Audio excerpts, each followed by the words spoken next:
और आपको सीधा लिए चलते हैं जयपुर, जहां पर कैग के ऑडिट सप्ताह 2022 का आयोजन किया जा रहा है। गुलाब चंद कटारिया क्या कुछ कह रहे हैं वो आप सुन लीजिए। हमारे पास है, उसमें अगर सही निर्णय हो जाए तो निश्चित रूप से हम उसको और प्रभावी बनाकर, ये जो कुछ लोग चक्कर दे करके इधर उधर घुमा के 4 साल पूरा करने का जो प्रयत्न करने का जो षड्यंत्र करते हैं, उन लोगों पर काबू पाया जा सकता है, उन पर निर्णय हो सकता है। इस बात के लिए भी मैं एजी को बहुत धन्यवाद देता हूँ कि आपने हजारों करोड़ रुपए की जो वसूली होनी थी, उस वसूली को करने में तो आप लोगों ने काफ़ी कुछ सफलता हासिल की है। और मैं उषा जी आपको और आपके विभाग के सब अधिकारियों को भी धन्यवाद देता हूं कि निश्चित रूप से उन्होंने उसमें वसूली करने के बारे में तो काफ़ी कुछ किया, लेकिन जहां किसी व्यक्ति को उत्तरदायित्व निर्धारित करते हैं तो वो यूं कहीं खड्डे में चला जाता है, कोई उत्तरदायित्व निर्धारित होता ही नहीं।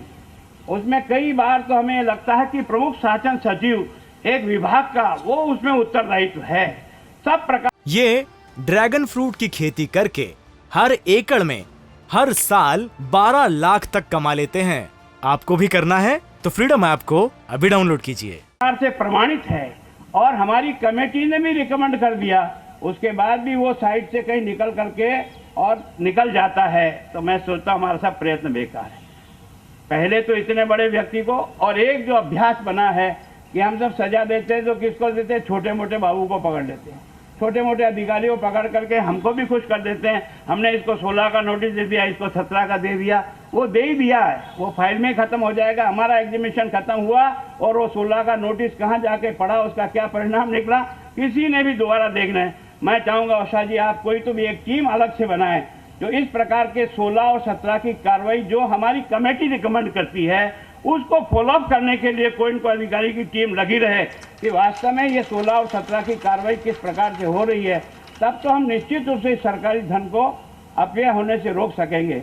मैं सोचता हूँ चाहे वो विधायक का हो, चाहे वो कार्यपालिका हो, हम सब लोगों की जिम्मेदारी है उस जनता का पैसा जो उसने खून पसीने से इकट्ठा करके खजाना भरा है उसका सही उपयोग होना ही चाहिए। ये आपकी मेरी सबकी जिम्मेदारी है और मैं ऐसा महसूस करता हूं कि हम बराबर एक्शन टेकन भी करते हैं।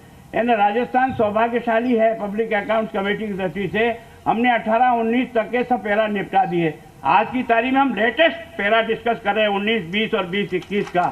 तो मैं सोचता हूँ राजस्थान की अब ये जो पकड़ आई है कि अब ये न तो रिटायर्ड हो सकता है न ये जा सकता है, तो वास्तव में इस प्रकार की जो स्थिति आती है वहाँ वास्तव में एक्शन करने का एकदम हमारे पास अधिकार आ जाता है।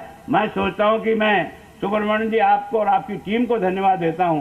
आपने जिस मंशा से, जिस प्रयत्न पूर्वक इस व्यवस्था को इतनी ताकतवर दी है, मैं उषा जी से भी निवेदन करता हूं कि हमारी लोकल ऑडिट भी इतनी प्रभावी कैसे हो, इसके बारे में हमको विचार करना चाहिए। फाइनेंस के साथ बैठ करके क्या क्या हम किया जा सकता है जो आपके अधिकार क्षेत्र में है, क्योंकि ये तो केवल सैंपल उसमें से पैरा निकालते हैं, वो कहीं 2-4 में से एक निकालते हैं और उसके आधार पर वो जो गंभीर पैरा है उस पैरे को संपूर्ण राजस्थान में भी देखने की कोशिश करना चाहिए। जो गलती तो सिरोही जिले में हुई है, लेकिन वैसी ही गलती अगर बाकी 32 जिलों में भी उसी तरह से दुरुपयोग हुआ है तो उस पर निगाह डालना चाहिए। भले ही एजी ने पैरा नहीं बनाया, पर पैरा गंभीर किस्म का और हमारे ध्यान में आ गया है, तो राजस्थान एज ए होल को देखने के लिए भी कोई अलग से टीम बना करके ताकत देनी चाहिए, ताकि निश्चित रूप से यह जो कमेटी है जो बहुत ही एक तरह से जनता की रखवाली करता है वो और ताकतवर बनेगी।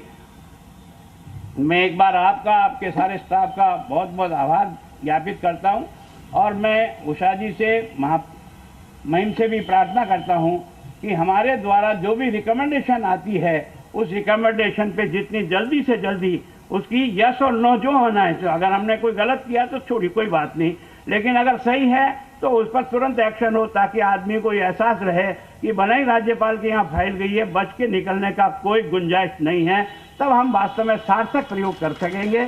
एक बार आप सब बंधुओं का बहुत बहुत अभिनंदन।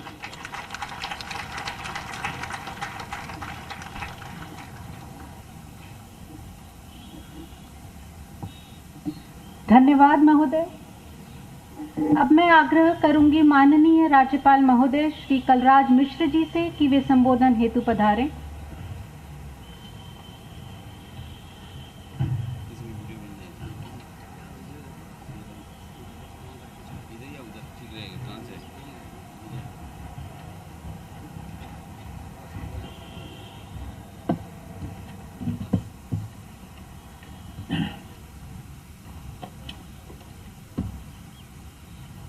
भारतीय लेखा परीक्षा और लेखा विभाग जयपुर द्वारा आयोजित लेखा परीक्षा सप्ताह 22 के उद्घाटन समारोह में उपस्थित अध्यक्ष लोक लेखा समिति श्री गुलाब चंद कटारिया जी, अध्यक्ष राजकीय उपक्रम समिति श्री गोविंद सिंह डोटासरा जी, अध्यक्ष पंचायती राज एवं स्थानीय निकाय समिति श्री राजकुमार शर्मा जी, मुख्य सचिव श्रीमती उषा शर्मा जी, प्रधान महालेखाकार श्री के सुब्रमण्यम जी, राज्य सरकार के सभी अधिकारीगण, भारतीय लेखा परीक्षा और लेखा विभाग के वरिष्ठ अधिकारीगण एवं अन्य समस्त अधिकारीगण, मीडिया के साथियों एवं छायाकार बंधुओं, जब देश स्वतंत्र हुआ तब संविधान की प्रारूप समिति में विचार विमर्श के दौरान डॉक्टर भीमराव अंबेडकर ने कहा था कि भारत के नियंत्रक और महालेखा परीक्षक संभवतः भारत के संविधान के सबसे महत्वपूर्ण अधिकारी होंगे। उनके इस कहे की गहराई में जाने की जरूरत है। मैं समझता हूँ संवैधानिक रूप में लोकतंत्र के अंतर्गत किए जाने वाले विकास कार्यों पर होने वाले धन की निगरानी का महती दायित्व किन्हीं अधिकारियों पर है तो नियंत्रक और महालेखा परीक्षक अधिकारियों पर ही है। हमारे डोटासरा जी ने, हमारे गुलाब जी ने, राजकुमार जी ने, तीनों ने इस बात पर बहुत जोर दिया है। इस दिशा में महत्वपूर्ण कार्य होना चाहिए, ध्यान होना चाहिए और परीक्षण अगर ढंग से होता जाएगा तो सुशासन स्वाभाविक रूप से मजबूत होगा, इसमें कोई संदेह नहीं है।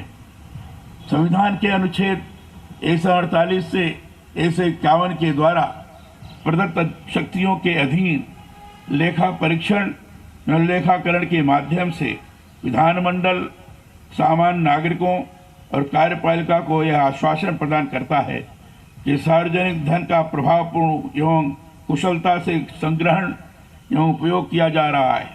मैं समझता हूँ लेखा परीक्षा अंतिम उद्देश्य ही सुशासन को प्रोत्साहन देते हुए देश के विकास में अधिकाधिक योगदान देना है।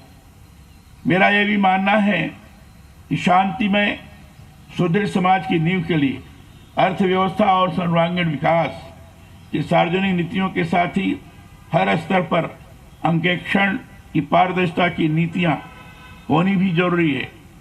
सार्वजनिक जीवन में पारदर्शिता यदि रहती है तभी समाज में समान रूप से सभी का विकास प्रभावी रूप में सुनिश्चित किया जा सकता है। चाणक्य हमारे देश के महान आचार्य हुए। उनका एक नाम कौटिल्य भी था। उनका लिखा महान ग्रंथ है कौटिल्य का अर्थशास्त्र, the way of financial management and economics governance. ये ड्रैगन फ्रूट की खेती करके हर एकड़ में हर साल 12 लाख तक कमा लेते हैं। आपको भी करना है तो फ्रीडम ऐप को अभी डाउनलोड कीजिए।